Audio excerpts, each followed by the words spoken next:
दोस्तों, एक होता है पढ़ना और एक होता है ध्यान से मन लगाकर पढ़ना। क्योंकि पढ़ना तो हम उसको भी बोल सकते हैं जब घंटों तक किताब सामने खुली हो और हमारा ध्यान कहीं और हो। लेकिन ध्यान से मन लगाकर पढ़ने का मतलब है कि तुम जितनी देर किताबों के सामने बैठे हो, तुमने उतनी देर में कुछ ना कुछ याद किया है, कुछ ना कुछ रिवाइज किया है, कुछ ना कुछ उसका आउटपुट निकला है। सच में अगर कुछ करना चाहते हो ना लाइफ में, तो ये जो किताब सामने रखकर खुली आंखों से खुद को और बाकी सबको धोखा दे रहे हो, इसको छोड़ना पड़ेगा। सबसे पहले तुम खुद का स्टडी सिटिंग टाइम ऐसा रखो जिसमें जितनी देर पढ़ाई करो उतनी देर सिर्फ पढ़ाई ही करो। उस वक्त लोगों की बातें नहीं, दोस्तों का लालच, ये सब तुम्हारे दिमाग में नहीं आना चाहिए। अगर तुम अपने टारगेट को लेकर डिटरमाइंड रहोगे तब ही तुम्हारे गोल्स पूरे हो सकते हैं। तुम डिटरमाइंड रहोगे, उसके बाद तुम्हें कोई कुछ भी कहे कि तुम कुछ नहीं कर सकते, तो उसकी बात बिल्कुल मत सुनो, चाहे वो तुम्हारा कितना ही खास क्यों ना हो। क्योंकि अगर तुमने खुद ठान लिया है ना कि तुम्हें ये करना है, तो फिर कोई माई का लाल तुम्हें वो अचीव करने से नहीं रोक सकता, बशर्ते तुम्हारी मेहनत होनी चाहिए। किसी की भी नेगेटिव बातों पर ध्यान मत दो। तुम्हारा काम है लगातार पढ़ाई करना, अपने गोल्स के लिए, अपने करियर के लिए, अपने फ्यूचर के लिए, बस उसके लिए मेहनत करते रहो। जिस दिन मन हारने लगे ना, उस दिन अपने आप से पूछना कि तुमने स्टार्ट क्यों किया था। अगर तुम्हारा कोई सपना है ना, तो उसे पूरा करने के लिए अपनी पूरी जी जान लगा दो। जो लोग खुद कुछ नहीं कर पाते ना, वो दूसरों को नीचे गिराने की कोशिश करते हैं, क्योंकि उन्होंने कभी स्ट्रगल नहीं देखा। जिन्होंने संघर्ष देखा है और किया है, वो कभी भी तुम्हें कोई नेगेटिव कमेंट नहीं देंगे। तुम्हारे दिमाग में बस इतना ही होना चाहिए कि जो चाहिए उसके लिए मेहनत करो, हासिल करो उसको, बस बात खत्म। इधर उधर की कोई बातों पर तुम्हारा ध्यान नहीं जाना चाहिए। किसी भी एग्जाम में टॉप रैंकर बनना कोई इम्पॉसिबल टास्क नहीं है, बस हमारी कोशिश ही ऐसी नहीं होती कि हम टॉपर बने। इसलिए लगातार बिना रुके थके, अपने टारगेट को बिना भूले अगर मेहनत करनी है, खुद का एक रूटीन सेट करना पड़ेगा, खुद को एक टाइम टेबल में बांधना पड़ेगा, खुद को डिसिप्लिन रखना पड़ेगा। उसमें सबसे पहला काम है, तुम जहां पढ़ रहे हो वो जगह पढ़ाई के लिए सूटेबल हो।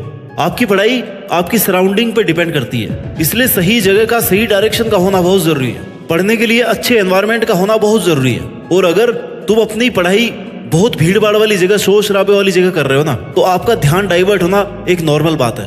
इसलिए जिस टेबल चेयर पर आप बैठ करके पढ़ाई करते हैं, वहां सिर्फ और सिर्फ आपकी किताबें और सामने की दीवार पर लिखा हुआ आपका टारगेट होना चाहिए, जिससे तुम उसे भूल ना पाओ। क्योंकि हमारा माइंड हमें बहुत जल्दी कंफर्ट जोन में डाल देता है। वो तुम्हें ये भी कहेगा कि भाई सो के पढ़ ले, बेड पे चल के पढ़ ले, कंबल ओढ़ के पढ़ ले। लेकिन तुम्हें अपने आप को इस चीज के लिए प्रिपेयर करना है कि अगर मैं इस जगह से हट के दूसरी जगह बैठ करके पढ़ूंगा ना, तो मैं सिर्फ किताब खोल के बैठा रहूंगा, टाइम वेस्ट करूंगा। खुद को हार्ड वर्क के लिए प्रिपेयर करो। खुद को जब थोड़ा बहुत कष्ट मिलेगा ना, तो ही पढ़ाई हो पाएगी। आराम में तो आराम ही आराम है बस। दूसरी बात, अब आप पढ़ाई करते तो बैठ गए हो, नेक्स्ट जो बात है ना, वो ये है कि तुम्हारे पास पूरे दिन का, पूरे महीने का, पूरे साल का टारगेट होना चाहिए। उसका एक शेड्यूल होना चाहिए। तुम्हारे पास टाइम टेबल होना चाहिए कि तुम्हें कितने दिन में क्या कवर करना है। जब तक तुम्हारे पास टाइम टेबल नहीं होगा, तब तक तुम्हारे माइंड को पता नहीं पड़ेगा कि वो यहाँ टेबल चेयर पे क्यों बैठा हुआ है। इसलिए एक सही एनवायरनमेंट के बाद एक अच्छा और सही टाइम टेबल होना बहुत जरूरी है। टाइम टेबल ऐसा ना हो कि वो आपको स्ट्रेस में डाल दे। टाइम टेबल ऐसा हो कि आपकी बॉडी, आपका माइंड आराम से उसे कवर कर सके। बोझ मत डालना अपने माइंड पर, क्योंकि बोझ से, स्ट्रेस से चीजें फट जाती है, दब जाती है, तो वो आउटपुट नहीं आ पाता जो आपकी असली पावर है। इसलिए इजी वे में अपना टाइम टेबल बनाकर खुद को छोटे छोटे टारगेट्स दो, जिससे कंटिन्यूटी बनी रहेगी। कंटिन्यूटी का होना बहुत जरूरी है। एक बार छूट गया तो बस पीछे छूट गया, फिर दोबारा जीरो से शुरू करना बहुत मुश्किल होगा। बात नंबर 3, एनालिसिस। टाइम टेबल के बाद, टू डू लिस्ट के बाद तुम्हें हर दिन ये एनालिसिस करना है कि तुमने जैसा टाइम टेबल बनाया था उसके हिसाब से कितना काम किया है, उसकी लिमिट से बाहर कितना काम किया है। जैसे तुम्हें 1 घंटे की स्टडी पे 15 मिनट का ब्रेक चाहिए था और तुमने 1 घंटे की स्टडी पे 1 घंटे का ब्रेक ले लिया, तो जिस वजह से आपने 1 घंटे का ब्रेक लिया है, उस कमजोरी को दूर करने की कोशिश करो। वो आपका मोबाइल फोन हो सकता है, आपकी नींद हो सकती है, आपके दोस्त हो सकते हैं। क्योंकि ये 1 घंटा खाने वाले लोग कब तुम्हारे महीने और साल खा जाएंगे तुम्हें पता भी नहीं चलेगा। इसलिए डाइवर्जेंस को खुद से दूर रखो। जो लोग तुम्हें डिस्ट्रैक्ट कर रहे हैं ना, डिस्टर्ब कर रहे हैं, जिन चीज़ों से तुम्हारा पढ़ाई का माहौल हट रहा है, उन चीज़ों से खुद को दूर रखो। पूरे डेली एनालिसिस करो, आज कितना टाइम किस चीज़ को एक्स्ट्रा दे दिया जो नहीं देना चाहिए था। बात नंबर 4, बी डिसिप्लिन। आपको जिंदगी में यह चुनाव करना है कि आप अनुशासन की कीमत चुकाएंगे या अफसोस की। क्योंकि अगर तुम्हें लंबे समय तक मेहनत करनी है ना, तो अपनी लाइफ में डिसिप्लिन का होना बहुत जरूरी है। डिसिप्लिन आपका रूटीन फिक्स रखता है, आपके माइंड को भटकने नहीं देता। खुद को जितना ज्यादा डिसिप्लिन रखोगे उतने ही आउटकम अच्छे आने के चांसेस हैं। तुम खुद के लिए डिसिप्लिन नहीं रहोगे ना, तुम खुद के लिए थोड़ा रेस्ट्रिक्ट नहीं रहोगे तो कोई भी तुम्हें डिस्टर्ब कर देगा, कोई भी कहीं पे भी ले जाएगा, बात कर लेगा। इसलिए अपने खाने पीने, सोने और पढ़ाई करने के लिए वेल डिसिप्लिन्ड एनवायरनमेंट होना बहुत जरूरी है। The speed of your success is limited only by your dedication and discipline. खुद से वादा करो कि मैं पढ़ाई के समय मात्र पढ़ाई में ध्यान दूंगा और कुछ भी नहीं करूंगा। पढ़ाई को आनंद समझकर पढ़े, ना कि बोझ के जैसे।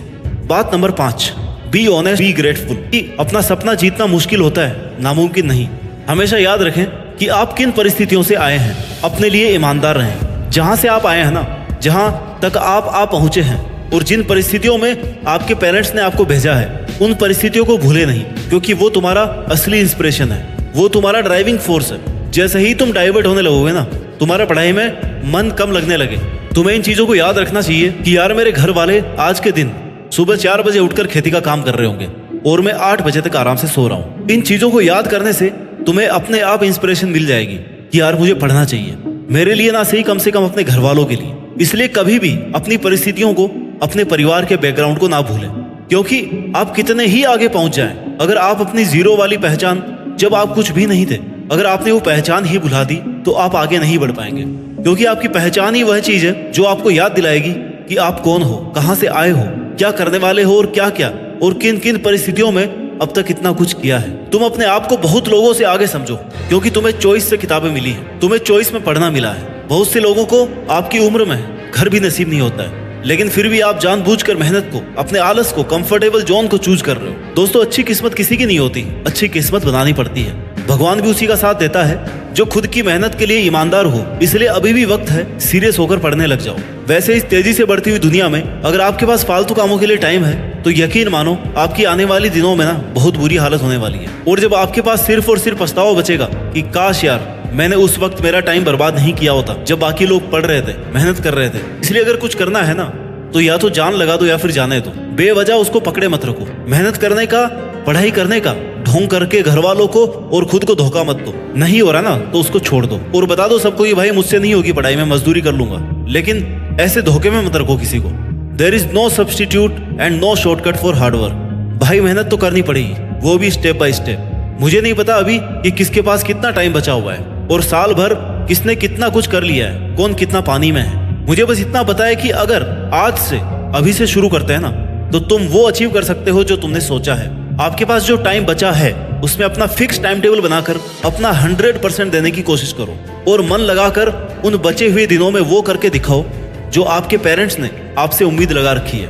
अपना कंफर्ट जोन छोड़कर आराम, मस्ती, मौज से दूर हटके, सोशल मीडिया से दूर रह के अपनी और किताबों की दुनिया में ऐसे खो जाओ जैसे आपके और किताबों के अलावा आपके जीवन में कोई और नहीं है। अगर आप पढ़ाई कर रहे हैं ना तो आपके दोस्त सिर्फ और सिर्फ किताबें हो सकती हैं, बाकी सब झूठ है, फरेब है। ये सब लोग जो तुम्हें आज कह रहे होंगे ना कि हमारे पास तुम्हारे जैसा कोई दोस्त नहीं है, ये वही लोग हैं जो कल तुम्हें छोड़कर चले जाएंगे। इनके होने और नहीं होने से फर्क नहीं पड़ता, लेकिन अगर तुमने किताबों का साथ छोड़ दिया तो तुम कहीं के नहीं रहोगे। इसलिए जो जरूरी है ना उस पर फोकस करो और बहाने बनाना बंद करो। 99% of failure comes from people who have the habit of making excuses. इसलिए सेल्फ डिसिप्लिन को अपनाओ और अपने मन को और अपने माइंड को कंट्रोल रखो और उसे कहो कि भाई कुछ दिन पढ़ ले, उसके बाद में तो फिर मजे मजे हैं। जैसे कि शादी में अच्छा खासा माहौल बनाने के बाद ही शादी का मजा आता है ना, वैसे ही अगर तुम्हें बहुत अच्छी पढ़ाई करनी है, मजे मजे में पढ़ाई करनी है, तो अच्छा सा माहौल क्रिएट करो, अपना टाइम टेबल सेट करो, खुद को यह याद दिलाते रहो कि तुम यहाँ पे क्यों आए हो और जी जान से अपनी मेहनत करके टॉपर बनो। Stay dedicated because great things take time. वक्त लगता है लेकिन मेहनत करने वालों का टाइम जरूर आता है। और मुझे उम्मीद है कि एक दिन आप भी अपनी मेहनत के दम पर देश में अपना नहीं बल्कि दुनिया में देश का नाम रोशन करेंगे। जय हिंद, वंदे मातरम।